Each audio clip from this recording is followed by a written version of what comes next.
नमस्कार, स्वागत है आप सभी का के न्यूज पर। खबरों की खबर में मैं हूं आपके साथ परेश चतुर्वेदी। सियासत के घमासान में, सत्ता के जंग मैदान में सभी रथी अपने अपने महारथियों के साथ प्रहार कर रहे हैं। बीजेपी कांग्रेस में जहां जुबानी हमले हो रहे हैं, वहीं कौमी एकता दल का पटाखा अभी भी सुलग रहा है। एक तरफ सियासत जबरदस्त हो रही है तो दूसरी तरफ सिस्टम की शव यात्रा निकल रही है। जहां जनता की आवाज बुलंद होनी चाहिए, वहां हंगामा और शोरगिल की तस्वीर दिखती रही है। खबरें बारिश और बाढ़ की भी हैं, क्योंकि कुदरत का कहर इंसानों पर हो रहा है। तमाम खबरें लेकर हाजिर हैं खबरों की खबर में।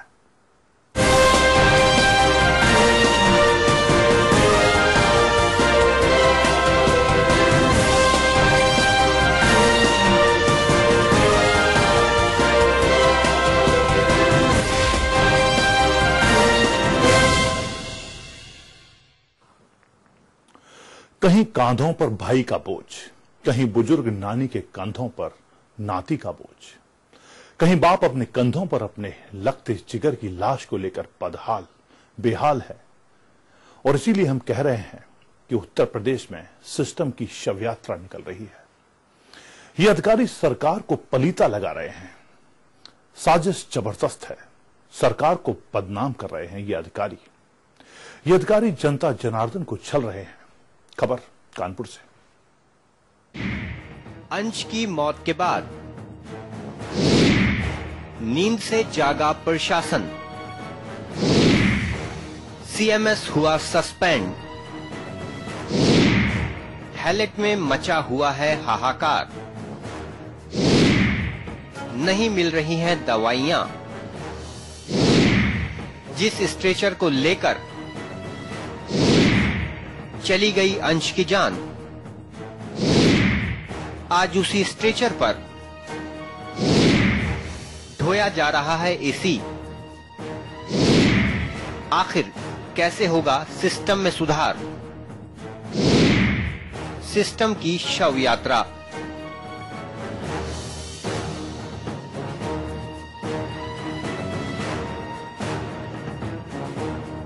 उत्तर प्रदेश की स्वास्थ्य सेवाएं किस कदर बदहाल हैं, इसका जीता जागता उदाहरण है कानपुर के हैलेट अस्पताल में स्ट्रेचर न मिलने से 12 साल के मासूम की मौत। लेकिन अब हम आपको जो तस्वीर दिखाने जा रहे हैं, उससे आपको इस पूरे सिस्टम पर ही शर्म आएगी।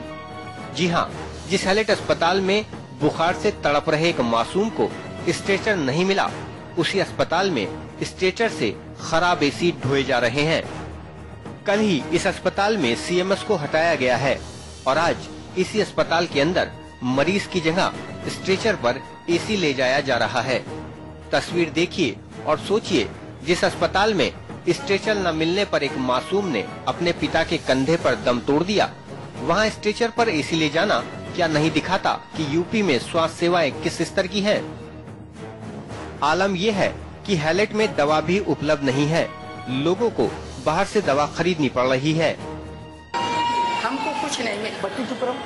साहब सिरिंज सुद्धा भी हम खरीद के साहब, हमारी नातिन 5 दिन से एडमिट, एक कॉटन सुद्धा हमको यहाँ से नहीं मिला। सारा हमने। आपने इसकी शिकायत करी डॉक्टर? किससे शिकायत? किसी से भी को बार खरीद के लाए, खराब हो जाए फिर खरीद के लाए।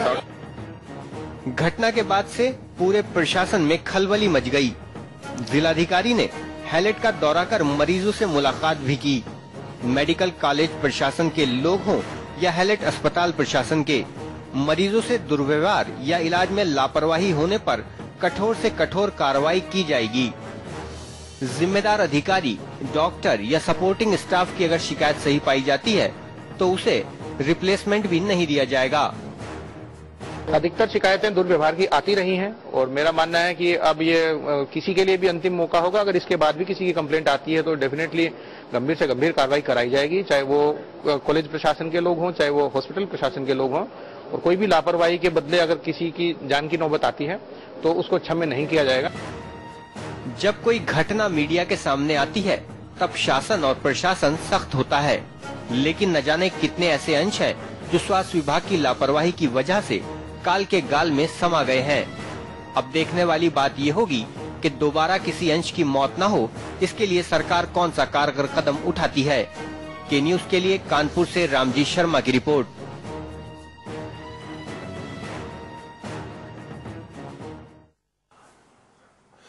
सवाल ये भी है, जिस सदन से राज्य की हुकूमत चलती है वहां हंगामा और शोरगुल की तस्वीर दिखती है, तो फिर जनता के इस दर्द को कहां उठाया जाए, कहां यह बताया जाए कि आपको जनता ने चुना है और उनके दर्द को उठाने के लिए, उनकी आवाज को बुलंद करने के लिए आपको चुना है। लेकिन आप तो सियासत में मशगूल हैं। 16वीं विधानसभा के मानसून सत्र का 17वां होने वाला है। सवाल यह है कि आखिर इसे आम आदमी को क्या हासिल हुआ। मानसून सत्र का एक दिन और बढ़ा। 16वीं विधानसभा कई मायनों में अहम। विधायकों के वेतन में हुई बढ़ोतरी। 25,000 करोड़ का अनुपूरक बजट हुआ पास। क्या खोया और क्या पाया।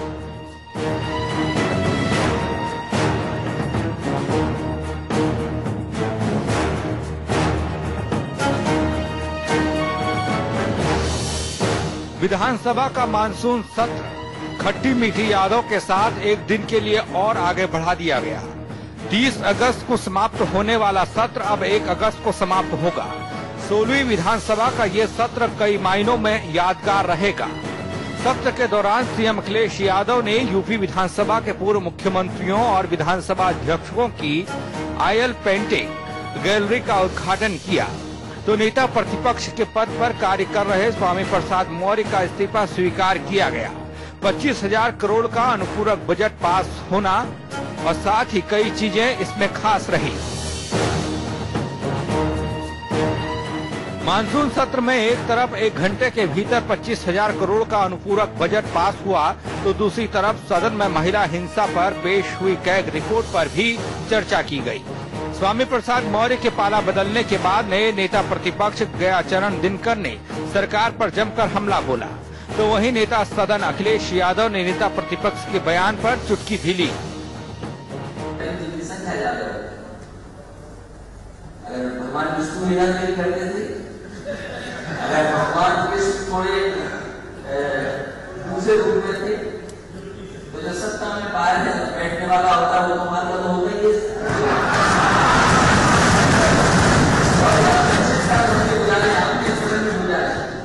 मेरी बात नहीं लग रही हो, फिर मैं कहता हूँ कि हमें ऐसा मौका मिलना चाहिए कि हम सब लोग साथ लेकर 25 नहीं पर। मानसून सत्र विधायकों की तल्ख बयानबाजी के लिए याद रखा जाएगा। दल कोई भी हो, विधायक किसी भी दल का हो, सामाजिक ताने बाने को तोड़ती कई टिप्पणियां सदन के दौरान हुई, जिन्हें सभापति ने सदन की कार्यवाही से निकाला। आइए एक नजर डालते हैं मानसून सत्र के दौरान क्या क्या हुआ। Banner university, era medical college, GST संबंधी कई बिल पास हुए। पहली बार सभी विधायकों, मुख्यमंत्री और विधानसभा अध्यक्ष की फोटोग्राफी की गई। 16वीं विधानसभा के सभी विधायकों को ये फोटो निःशुल्क उपलब्ध कराई जाएगी। मंत्रियों की तनख्वाह बढ़ाने वाला बिल भी इसी सत्र में पास हुआ। मंत्रियों की पॉकेट मनी खर्च को लेकर भी खूब चर्चा हुई। यूपी में एंट्री टैक्स की विसंगतियों को दूर करने के लिए माल के प्रवेश पर संबंधी संशोधन विधेयक 2016 पास हुआ। उत्तर प्रदेश मेडिसिन संशोधन विधेयक पास हुआ। उत्तर प्रदेश क्षेत्र पंचायत और जिला पंचायत संशोधन विधेयक पास। इस विधेयक पर बीजेपी ने कड़ी आपत्ति दर्ज कराई। उत्तर प्रदेश मदरसा अध्यापक और अन्य कर्मचारियों के वेतन भुगतान संबंधी विधेयक पास।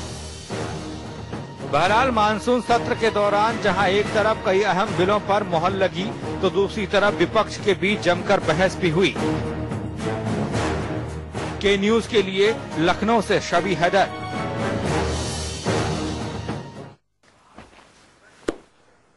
सदन में 17वां होने वाला है।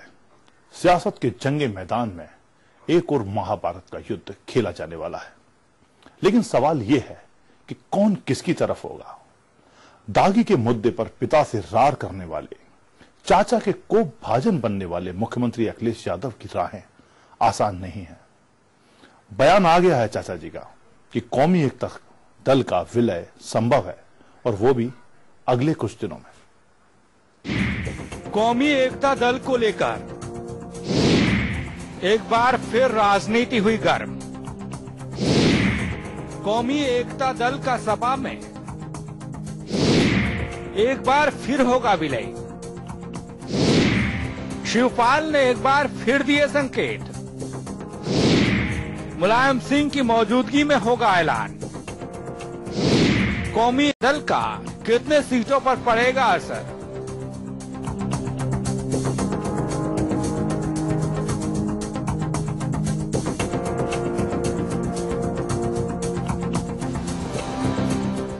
कौमी एकता दल और सपा के बीच एक बार फिर से राजनीति का बाजार गर्म हो गया है। शिवपाल यादव ने एक बार फिर से कौमी एकता दल को लेकर बयान दिया है। शिवपाल यादव की माने तो कौमी एकता दल के विलय या फिर गठबंधन का ऐलान सपा मुखिया मुलायम सिंह खुद करेंगे। महज चंद घंटों तक चले समाजवादी पार्टी और कौमी एकता दल के विलय पर चर्चाओं का बाजार एक बार फिर से गर्म है। कभी इसके विलय को लेकर तो कभी गठबंधन को लेकर सियासी गलियारों में हलचल मची रहती है। लेकिन आज सूबे के कैबिनेट मंत्री शिवपाल सिंह यादव ने इन चर्चाओं को लेकर बयान देते हुए साफ कहा कि विलय पर जो भी फैसला होगा वो मुलायम सिंह का होगा, वो ही अंतिम फैसला होगा। एक कार्यक्रम में शिरकत करने पहुंचे शिवपाल यादव ने सपा और कौमी एकता दल के विलय पर बयानबाजी की। शिवपाल ने कहा कि दोनों दलों के विलय पर सपा मुखिया मुलायम सिंह यादव ही फैसला लेंगे और उनका जो भी फैसला होगा वो सर्वमान्य होगा। सर, मुख्तार अंसारी जी की नेताजी से मुलाकात खबर है, क्या विलय होगा या फिर गठबंधन होगा? क्योंकि अब आपको पता चल जाएगा। अब नेताजी को फैसला लेना है। आज नेताजी से आज फिर मुलाकात हुई, आपको क्या लगता है? अब नेताजी जी फैसला करेंगे उसका। अखिलेश यादव के बगैर राय लिए विलय का फैसला लिया गया था। इसको लेकर अखिलेश ने नाराजगी जाहिर की थी। फिर बाद में विलय खटाई में पड़ गया और कौमी एकता दल का विलय टल गया। अब एक बार फिर से कौमी एकता दल को लेकर कवायद शुरू हो गई है। देखने वाली बात तो ये होगी कि एक बार फिर से विलय होता है या फिर खटाई में पड़ जाता है। उत्तर प्रदेश में 2017 में विधानसभा चुनाव होना है। पूर्वांचल में कौमी एकता दल कई सीटों पर असर डाल सकता है, जिसके मद्देनजर ये गठबंधन अहम माना जा रहा है। पूर्वांचल के अधिकतर अल्पसंख्यक सीटों पर कौमी एकता दल की पकड़ है। अब देखने वाली बात ये होगी कि इस बार के विधानसभा चुनाव में कौमी एकता दल सपा के लिए कितना फायदेमंद साबित हो सकता है। के न्यूज के लिए लखनऊ से दिवाकर त्रिपाठी।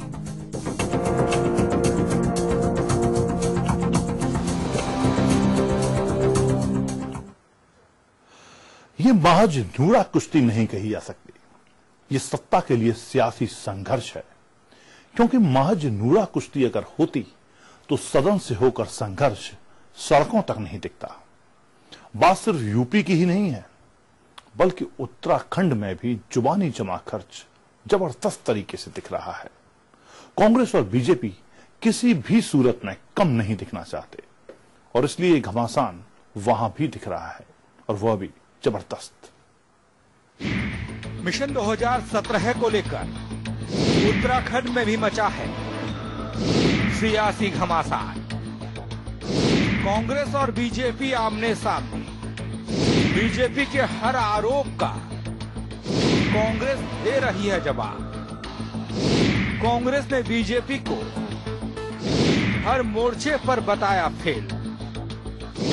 क्या उत्तराखंड में चलेगा बीजेपी का जादू?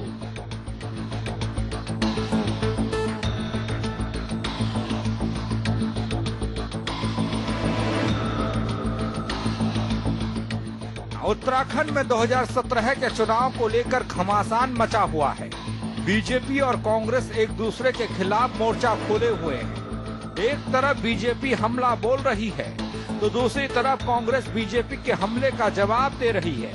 अब सवाल यही है, क्या उत्तराखंड में बीजेपी का जादू चलेगा या फिर एक बार फिर से मुंह की खानी पड़ेगी? 2017 के चुनावी घमासान में कूदने के लिए कांग्रेस और बीजेपी के रणनीतिकार अपनी अपनी रणनीति में जुटे हैं।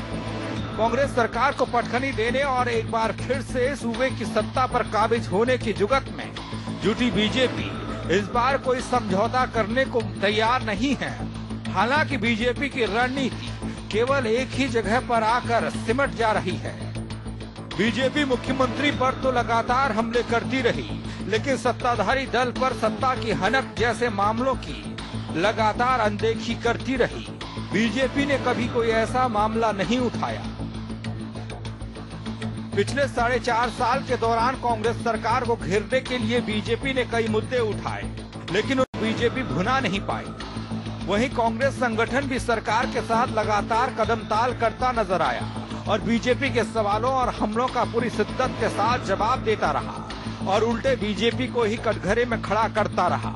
कांग्रेस के मुताबिक बीजेपी के पास सरकार को घेरने के लिए पर्याप्त मुद्दे नहीं है और अपनी साख को बनाए रखने के लिए बीजेपी ने जो रास्ता चुना है वो लोकतंत्र के लिए ठीक नहीं है। जिस प्रकार से उनका प्रदेश अध्यक्ष, जिसको कि सिंपल एक विधायक रहना था, वो नेता प्रतिपक्ष बन गए, वो अध्यक्ष बन गए और उनको ये लग गया कि मैं सर्वशक्तिमान, तो उल-जुलूल बातें करने लगे।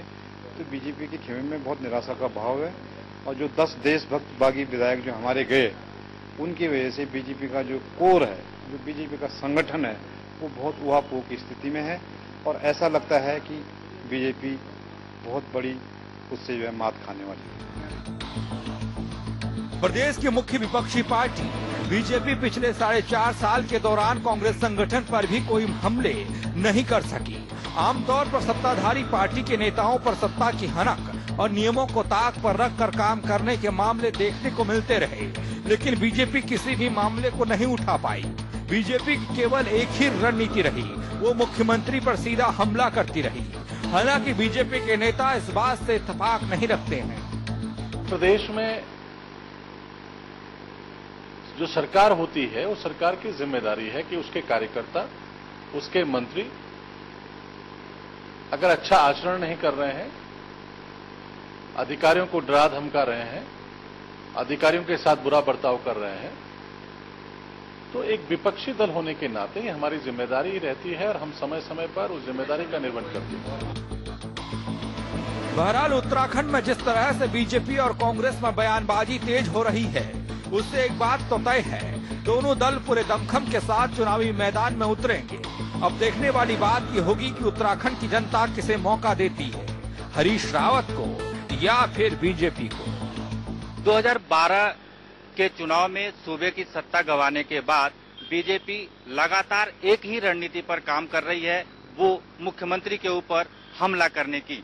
चाहे तत्कालीन मुख्यमंत्री विजय बहुगुणा रहे हों या वर्तमान में मुख्यमंत्री हरीश रावत, बीजेपी लगातार मुख्यमंत्री के ऊपर ही हमला करती रही है। बीजेपी ने कभी सीधे तौर पर प्रदेश के मंत्रियों के ऊपर या कांग्रेस संगठन के ऊपर हमलावर नहीं हुई।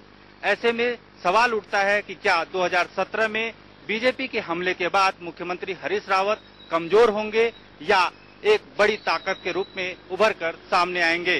कैमरामैन लईक अहमद के साथ अजय पांडे, के न्यूज इंडिया।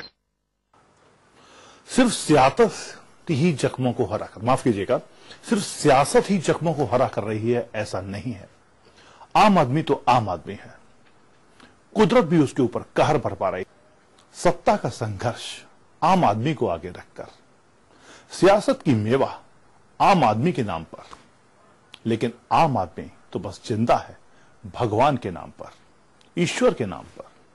और जब उसका भी कहर आम आदमी पर ही नाजिर हो तो क्या कहेंगे। बस इस आम आदमी की बदकिस्मती और सिस्टम का रोना।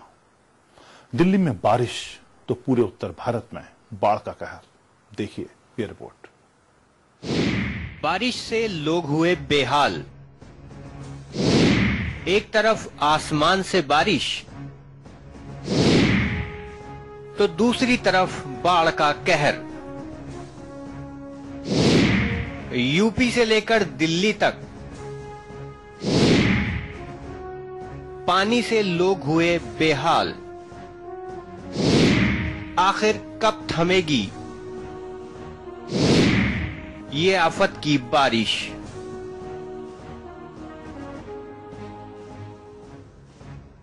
बाढ़ और बारिश से यूपी से लेकर दिल्ली तक के लोग बेहाल हैं।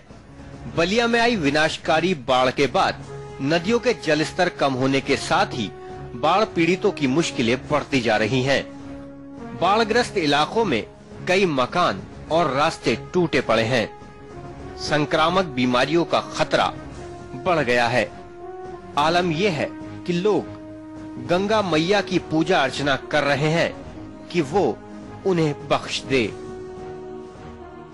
जमीन पर बिखरी हुई ये ईंटें इस बात की गवाह हैं कि बलिया में बाढ़ की विभीषिका ने किस तरह का तांडव मचाया।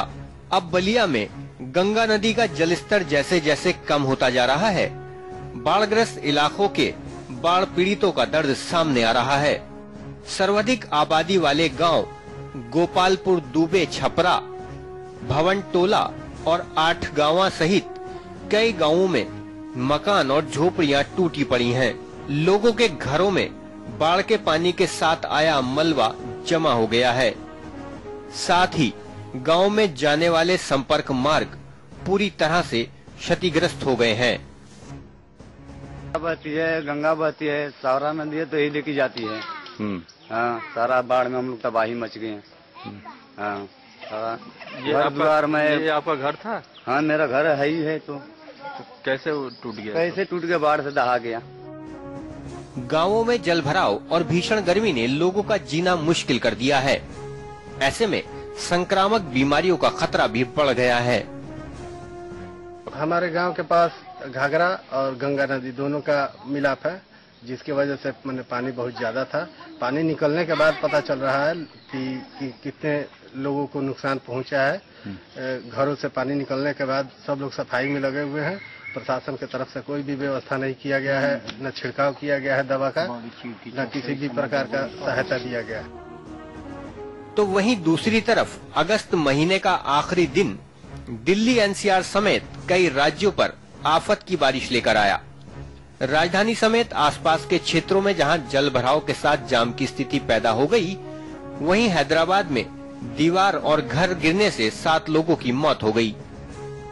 राष्ट्रीय राजधानी दिल्ली में भारी बारिश के चलते सड़कों पर जल भराव हो गया और पूरे शहर में यातायात व्यवस्था प्रभावित हुई।